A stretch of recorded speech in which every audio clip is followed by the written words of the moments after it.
mau bubar, lagi mundur pelan-pelan. Ini kan gue megang spanduk kan. Oh, border nih ceritanya. Ya. Lu garda terdepan border. Ya, gue lagi pegang spanduk. Gue baru mau tutup, tiba-tiba anak buahnya mungkin salah tanggap. Malah posternya diambil, ya anak-anak kan makin rame dong, kawan-kawan dong. Weh gitu kan. Ya udah. Ditangkap kan gue sekalian, dijenggut gua. Dimasukin lah, padahal udah mau bubar. Dan itu lu ditangkap berarti? Ditangkap. Dibawa.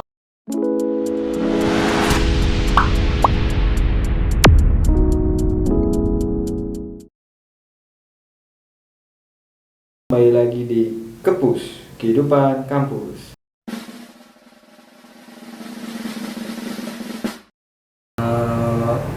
Berarti yang terpenting adalah yang penting kan kita udah inilah ya, udah membangun suatu kesadaran kepada mahasiswa yang model semacam ini, yang menurut kawan-kawan mungkin dia apatis gitu. Yang penting kita udah udah membangun kesadaran dia untuk lu aktif dong gitu kan. Lu peka dong sama lingkungan lu gitu kan, peka dong sama lingkungan kampus lu, up to date dong gitu. Ayo kita bergaul. Tapi kan balik lagi ke individual. Sama kan kayak tadi lu bilang kan, rata-rata orang yang apatis itu lebih maju di bidang akademik. Karena orang yang berbicara soal pergerakan fokusnya terpecah. Betul. Nah, gue malah punya pendapat lain. Justru malah karena gue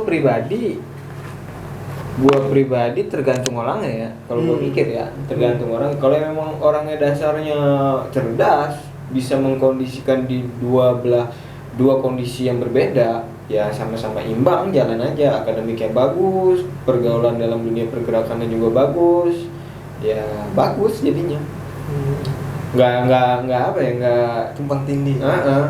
Ya balik lagi ke orangnya. Balik lagi. Jadi orang apatis itu kita harus lebih tahu dulu, kita harus lebih dekat dan membangun kesadaran kepada mereka. Sepakat. Nah, paling ya kalau treatment gue gitu Bung ya, kayak tadi itu misalnya membangun kesadaran kalau boleh dibilang kawan-kawan yang apatis ini. Gue biasanya coba pantik dari misalnya ada tugas ini misalnya ada kaitannya dengan regulasi, mengkritisi regulasi. Nah di situ gue coba tarik dari gimana nih caranya dari formal akademis ini bisa sampai kepada kesadaran situasi nasional sekarang. Jadi antara ya kita regulasi kan, hukum regulasi ini dampaknya gimana nih sehingga bisa begini. Nah kawan-kawan yang apatis ini gue coba arahkan ke sana berpikirnya gitu. Nah itu kan membantu ke arah akademik. Itu kan sedikit membantu gue juga, misalnya dalam membuat suatu tulisan gitu kan. Tulisan yang di sini tuh dimaksud buat ya terkait dengan kritik gue gitu loh, ada isu nasional kayak gitu. Justru malah kan kalau bicara pergerakan berarti kan artinya kita berbicara soal aturan, situasi nasional, situasi kampus, perpolitikan, dinamika, dialektika, romantika, ya kan? Nah, artinya seharusnya lebih mudah dong, mengajak kawan-kawan yang tidak dalam gerbong tongkrongan lo nih, tidak dalam gerbong tongkrongan lo yang jiwa-jiwa pergeraknya adalah, karena kan berbicara pergerakan berarti berbicara sesuai dengan disiplin ilmu yang lo ambil di jurusan lo. Benar. Seharusnya lebih mudah, ya apa enggak? Ya, tapi kan tergantung gimana pribadinya itu lagi kan. Oke. Kayak gitu. Gue udah pernah ajak, yuk gini, cuman mereka nolak, kayak misalnya, aduh ntar gue keganggu nih, gue nggak bisa nih, kayak gitu alasan dia, gue nggak bisa fokus dua hal gitu. Itu sih, jadi ya gue ibaratnya menyisipkan lah sedikit kesadaran sosial ini kepada mereka dalam bidang formal aja. Artinya kan berarti kan walaupun dia nggak masuk di dalam dunia pergerakan lo, tapi secara taraf berpikir dia tetap berpikir yang sama. Membantu, ya. Sama-sama berpikir politik, paham dengan situasi nasional, ya kan? Itu sama kan. Cuman hanya saja mungkin gua nggak make sense nih kalau gerak model yang semacam ini gitu kan. Artinya kan nggak bisa juga kita artikan bahwasanya dia ini mahasiswa yang apatis, tidak peduli, ya kan? Justru malah itu berbanding terbalik di jurusan gua. Jurusan gua kan jurusan yang memang mengandalkan apa ya, presisi, keutamaan berhitung, keutamaan pemahaman teori yang luar biasa, teknik lah kan gitu. Nggak ada kolerasinya sama dunia pergerakan itu ya. Jadi sehingga nggak ada urgensinya nih bagi anak yang apatis. Kalau gua kan ada urgensinya, Bu. Ya. Jadi tingkat kesulitannya justru gua kan makanya tadi gua bilang begitu, harusnya lu lebih gampang dong, karena kan satu rule lah ya. Satu rule lah bicara pergerakan dengan disiplin ilmu jurusan hukum. Benar. Oke, berbicara pergerakan. Berarti kalau lu nongkrong di dalam gerbong tongkrongan lu yang suka dalam dunia pergerakan, lu sering aktif dalam dunia pergerakan yang ada di kampus. Contoh model kayak mengkritisi kebijakan, sampai membuat menginisiasi sebuah forum atau ada apa gitu. Oke. Ya, kita pernah. Apa tuh? Bergerak di internal kampus. Kita waktu itu aksiin kampus terkait dengan fasilitas. Karena kita waktu itu kendalanya gini, Bu Panji. Kita bayaran tiap tahun, makin angkatan ini kan makin naik. Sementara fasilitas ini tidak ada yang dirubah sama sekali. Nah, dari situ kita wajar mempertanyakan uang kita selama ini bayaran kemana gitu kan, dan dialokasikan untuk apa, karena kan kita berhak juga atas fasilitas yang disediakan. Nah, punya usut, kita diskusi, kita sepakat, konsolidasi dan lain-lain dengan kawan-kawan saya unggul. Kita mau coba gitu loh, kritisi terkait lift, karena yang paling urgent itu lift, Bung, kalau di situ. Kenapa? Karena gini, lift cuma ada 2, mahasiswa banyak. Nah, sementara jadwal kuliah ini kan nggak padat. Tapi ada tangga nggak? Cuma kan masuk kelas berasa, Bung. Ya, kira-kira gitulah.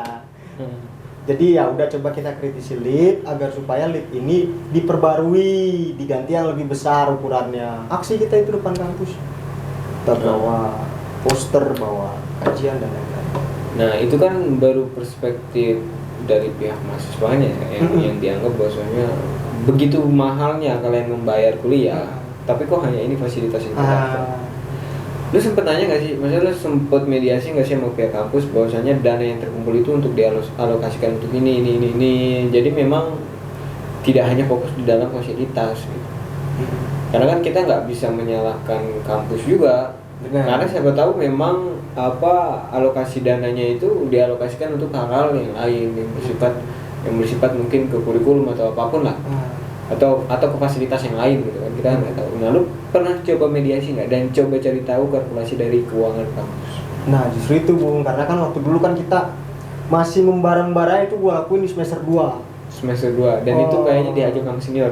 Sama senior, bener. Ibaratnya sekedar partisipan aja udah. Semenjak kita ke sisi lagi kan, habis dari situ kita diterima audiensi. Kita ternyata dengar bahwa ternyata ini dialokasikan buat ini. Oke, kita paham di situ kan, clear. Nah, di situ juga ada niatan untuk perbaikan lift kayak gitu. Tapi udah ada sekarang.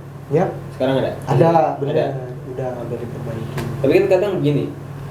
Misalkan lu mau minta contoh kasus. Misalkan dibayarin gua mahal nih, lapangan kecil, minta perluasan dong. Tapi tanah sebelah itu udah tanah orang dan orang itu nggak ngejual. Apa mungkin kita tetap harus maksa untuk memperluas lapangan itu? Nah, itu dia. Ya kan? Berarti kan di dalam hal ini kan kita nggak bisa menyalahkan pihak kampus juga. Bener. Sebelum kita memang melakukan mediasi terhadap pihak kampus. Betul. Itu kan contoh case aja. Bener. Ya mungkin kalau sebatas fasilitas yang menunjang mungkin pihak kampus masih mampu lah, kira-kira begitu. Yang penting masih rasional. Masih rasional. Kita juga awalnya mikir, udah lift aja lah, karena emang yang masih rasional pada saat itu lift. Dan itu kan emang banyak, Bung, yang keluhan ke kita tuh banyak. Seluruh jurusan. Karena ya gitu, ngantrinya kan panjang itu kan. Kira-kira gitu. Berarti logikanya kalau misalkan tidak memungkinkan dibangun lift, karena udah nggak ada space nih, misalkan secara ilmu bangunan lah, ilmu teknik sipil nggak ada space nih, berarti solusinya adalah naikkan harga pendidikannya atau gimana? Kalau misalkan lu bertindak soal memperbaiki lift, memperluas lift, tapi tidak memungkinkan secara teknis. Orang kampusnya bisa aja, duitnya ada, tapi nggak memungkinkan secara teknis. Nah, logis nggak kalau misalkan lu, ya udah kalau kayak gitu biayanya jangan dinaikin yang tidak masuk akal, atau biayanya jangan dinaikin yang begitu tinggi. Ya, setuju Gimana? sih, logis sih. Kalau emang tidak memungkinkan ya. Tapi kalau memungkinkan ya kenapa enggak gitu. Karena kan emang kita kan menyerap aspirasi juga. Ya gitu sih. Jadi intinya adalah kita tabayun dulu. Tabayun. Bener. Iya. Sepakat. Iya. Evaluasi juga buat diri gue. Berarti itu aksi pertama lu? Iya. Aksi Pertama di itu di kampus. Bicara soal mengkritisi fasilitas kampus. Oke. Begitu.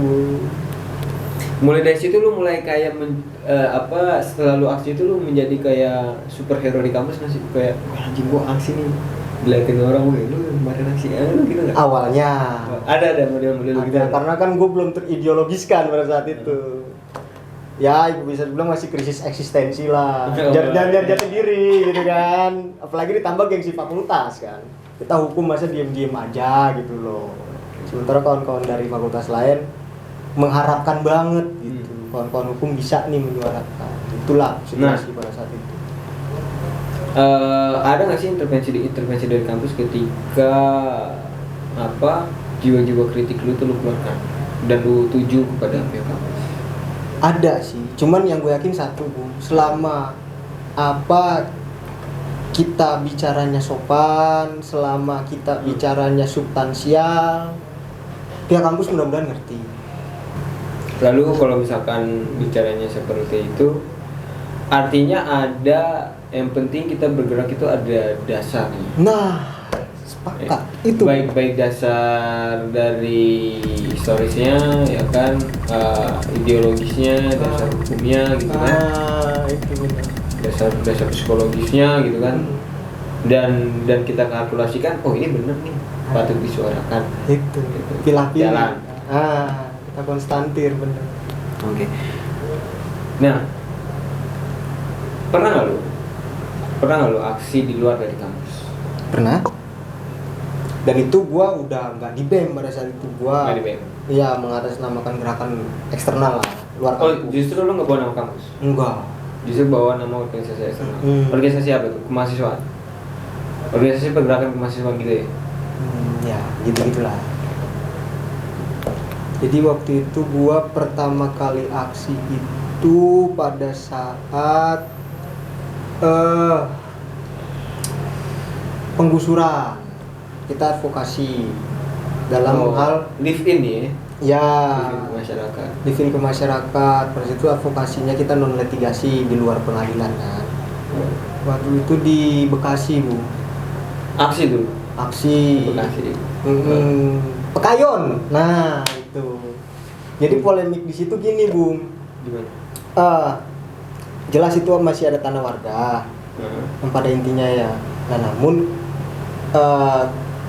berhubung warga kan, maaf ya Bung ya, secara umum kan masih belum ngerti seputar pertanahan. Jadi ada yang sertifikat yang bermasalah dan lain-lain gitu loh. Nah, sehingga pada saat terjadinya waktu itu mau dibangun rumah mewah di sana, perumahan mewah. Nah, itu buat akses jalannya. Nah, memungkinkan tanahnya buat diintervensi lah. Karena syarat-syaratnya itu kan tidak dipenuhi. Intervensi jebret, ya chaos di situ kan. Nah, kita merasa prihatin, kita merespon. Karena tidak ada udah ada belum lembaga-lembaga bantuan hukum yang membantu masyarakat di situ? Atau justru baru lu pertama? Pada saat itu belum. Berarti Kita dulu pertama ya? kali. Lu pertama kali. Karena emang ada kawan juang juga yang tinggal di situ.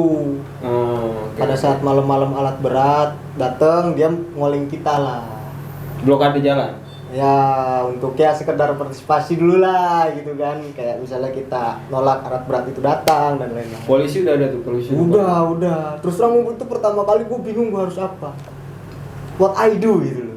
Karena kan ya gue pengalaman pada saat itu. Chaos berarti, sempat chaos nggak? Gue live in di situ, Bung. Itu selama seminggu, hari terakhir itu. Karena emang eksekusinya itu dari pengadilan udah pengkosongan. Oh, tapi bukan bukan perintahnya surat ukur itu, bukan, udah perintah pengosongan. Jadi mereka dipaksa untuk pindah tanpa ada ganti rugi. Kira-kira gitu ya. Nggak ada pengukuran, nggak ada ganti rugi dong. Kan apa yang mau diganti orang nggak diukur. Kan ngeri kan. Udah di situ chaos. Gue ditahan itu. Korporat itu ya. Ya gitu. Bajingan ya. Gitulah. Nah, itu jadi pengalaman lah gitu. Jadi pengalaman. Parah nggak guys? Guys parah. Enggak sih, pada saat itu ya kita kan emang udah melebihi mungkin ya. Waktu batas aksi, karena batas aksi itu kan kita tahu kan sampai jam 6 ya, jam 5 jam 6 gitu. Itu kita emang udah mau bubar, Bu. Nah, ini gue lagi mau bubar, lagi mundur pelan-pelan. Ini kan gue megang spanduk kan. Oh, border nih ceritanya. Ya. Lu garda terdepan border. Ya, gue lagi pegang spanduk. Gue baru mau tutup, tiba-tiba anak buahnya mungkin salah tanggap. Malah posternya diambil, ya anak-anak kan makin rame dong, kawan-kawan dong. Weh gitu kan. Ya udah. Ditangkap kan gue sekalian, dijenggut gua. Dimasukin lah, padahal udah mau bubar itu.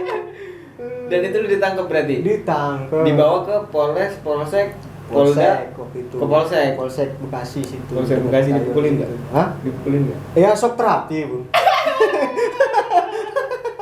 buat pengalaman aja.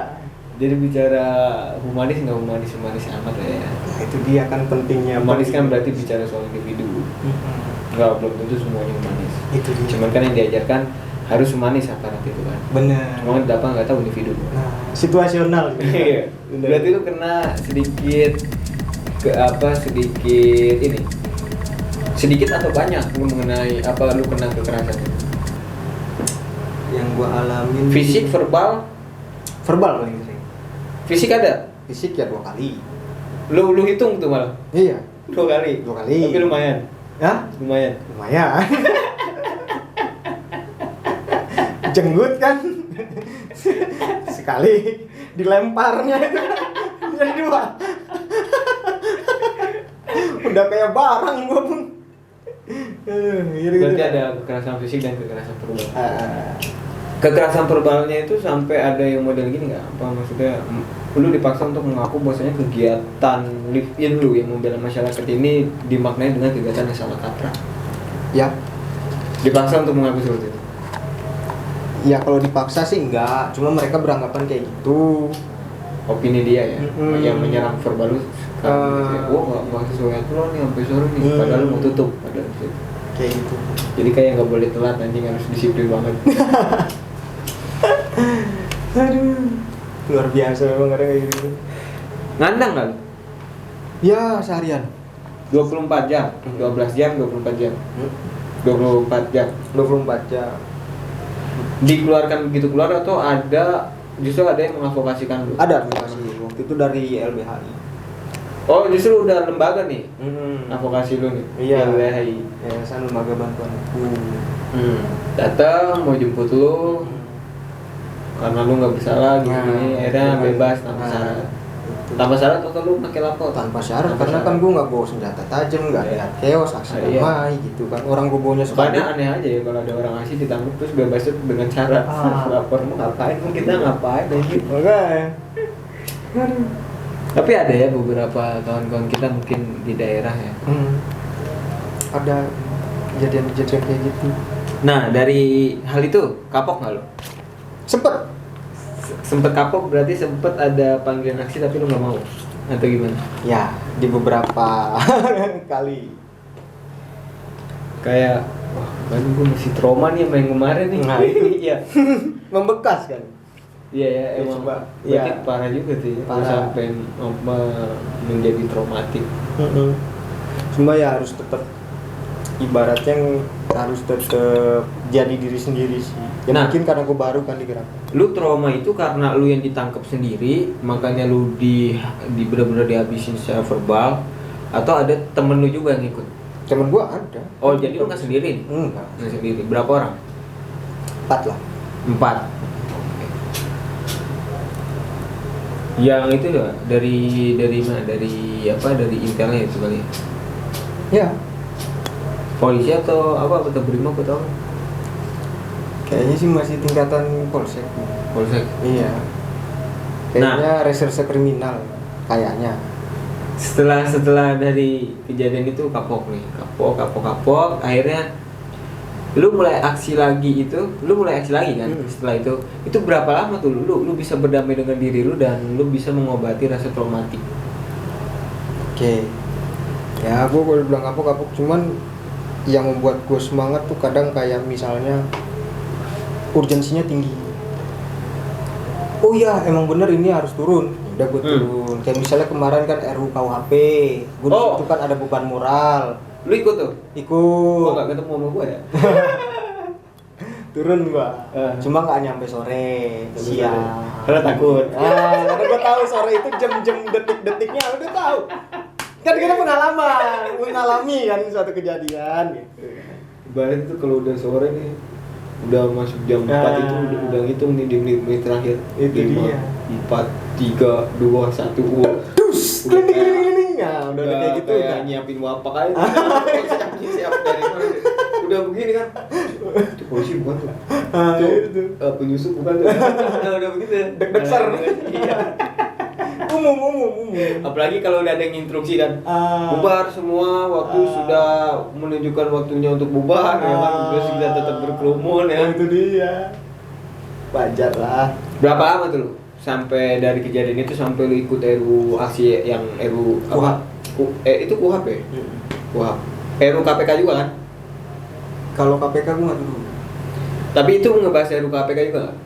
Enggak, gue waktu itu fokus ke KUHP DPR. Kalau KPK kan dia Enggak, tapi aksinya bareng sama yang kawan-kawan ngebahas RU KPK kan? enggak. Oh enggak, beda. Beda Bu. Karena pada saat itu juga kan di ya tongkrongan gerakan gue fokusnya ke KUHP gitu loh. Berapa lama lu bisa menyembuhkan rasa trauma dan berdamai dengan diri lu gitu? Sebenarnya sih mungkin kayak seumur hidup pun ya.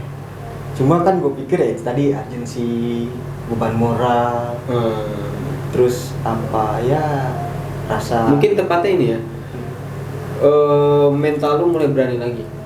Kan sebelum pas lu ketangkap itu lu sama sekali nggak berani kan aksi itu. Terus akhirnya muncul keberanian itu berapa lama lagi untuk lu turun ke jalan?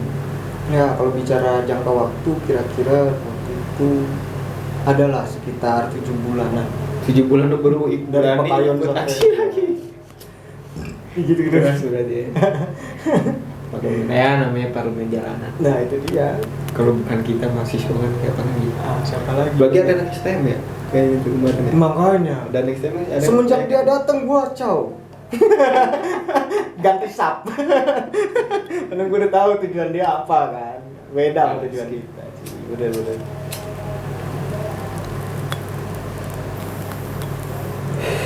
Nah, bicara demonstrasi itu berarti kalau yang lu setelah lu ketangkap Pekayon 7 bulan lu ikut aksi lagi RUU KUHP itu lu bergabung dengan begitu banyak mahasiswa aksi. Betul. Dengan berbagai macam kampus. Betul. Nah, itu kan nggak tiba-tiba langsung kumpul banyak. Nah, adalah dari kampus ini konsolidasi, kumpul ketemu ya kan. Nah, lu sempet ikut proses itu nggak sih? Enggak. Justru lu nggak ikut. Pokoknya tahu-tahu arahan BEM lu aja. Jalan-jalan gitu. Lu berarti waktu itu bergabung sama BEM? Iya, cuma gua udah nggak di BEM. Sempet orasi juga? Orasi. Mau bisa? Ya? Mau bisa? Enggak sih pakai toa. Iya, gua nggak inilah karena kan ramai banget kawan-kawan juga. Emang banyak banget sih itu. Gua lihat dari video dulu, gila lautan. Gokil kan?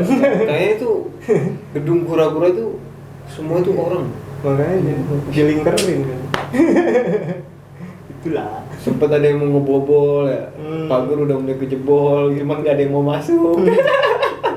Di dalam barang-barang TNI itu udah banyak banget gila, ada mobil-mobil ini kan. Gua ngeliat sih itu. Itu Mengalami suasana yang mencekam kayak kayak apa ya, kayak ada sisi emosional, kayak wih ini pokoknya harus ini nih kita nih, harus tuntutan kita harus dipenuhi nih. Tapi di satu sisi juga kita kayak takut gitu. Itu wajar Bung, wajar karena kita manusia kan, manusiawi. Nah, semenjak berarti lu aktif lah ya, aktif di dalam dunia pergerakan mahasiswa ya. Nah, lu memaknai arti mahasiswa itu bagaimana sampai akhirnya lu bisa fashion gitu di dalam dunia pergerakan mahasiswa? Oke. Gue memaknai mahasiswa itu karena ada kata maha kan di depan. Artinya kan kita ini harus bisa mempertanggungjawabkan kemahaannya gitu. Yes. Ya, terkait dengan hal ini, kayak misalnya gue sebagai bagian dari kawan-kawan hukum, ya gue sadar juga di situ ada tridharma perguruan tinggi, salah satunya pengabdian masyarakat. Oh iya, dengan gue melakukan non litigasi ya, itu kan secara nggak langsung gue udah melakukan yang namanya kegiatan, yaitu tadi tridharma perguruan tinggi ya, pengabdian masyarakat, bahwa kita sadar betul dari regulasi ini bisa berdampak kayak gini terhadap masyarakat. Kayak gitu Bu. Dan kita kayak intermediary aktor gitu ya. Intermediary aktor atau apa? Ya, penyambung lidah. Penyambung lidah rakyat. Tuh. Karena ya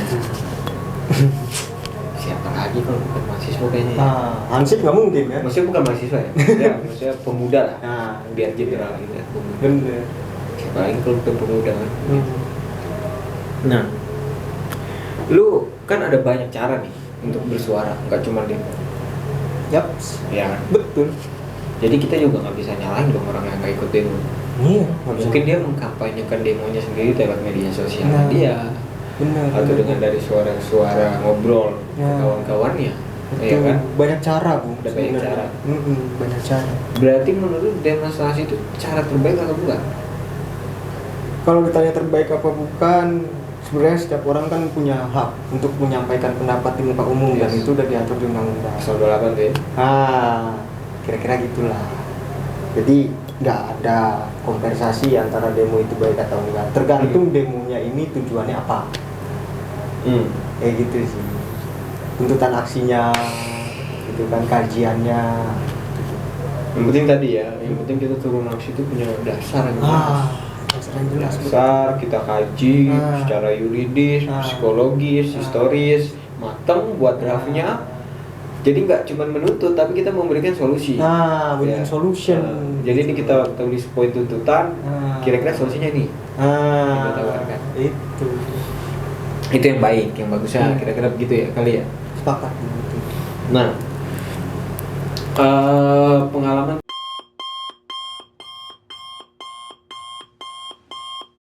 terburuk lu ketika aksi. Berarti selain dari ketangkap itu ada lagi kan? Ada. Apa itu? Close in Jakarta. Apa itu? Jadi pada saat itu gua aksi. Situasi udah mulai tidak memungkinkan. Waktu itu gua hari May-Day. Dulu? Ya, hari tahun 2019.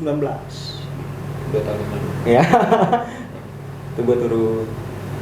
Jadi begitu situasi nggak memungkinkan, gua lari misah dari barisan, dan itu gua ngilang. Karena kacir semua lu. Itulah Lost in Jakarta. Tapi justru keren ya guys, Spartan. Iya. Gua maraton itu. Kita kan jadi apa? Olahraga. Adrenalin tuh kayak lari. Kayak wah anjir gue jangan sampai yang paling belakang lah ya kan. Kita ngebayangin kayak di belakang tuh udah tinggal begini nih. Iya, lu pernah main main PS1 enggak di berber kaleng? Nah itu. Harus Tapi kalau udah ketemu gas air mata gitu pedes banget sih. Udah sesek, pedes ya kan. Nah, itulah kira-kira suka duka itu. Bener-bener. Itu ya hal-hal terburuk lu selama lu aktif lah ya. Oke. Tadi kan udah banyak kita ngobrol panjang lebar ya. Betul. Sekarang gua mau nanya ini.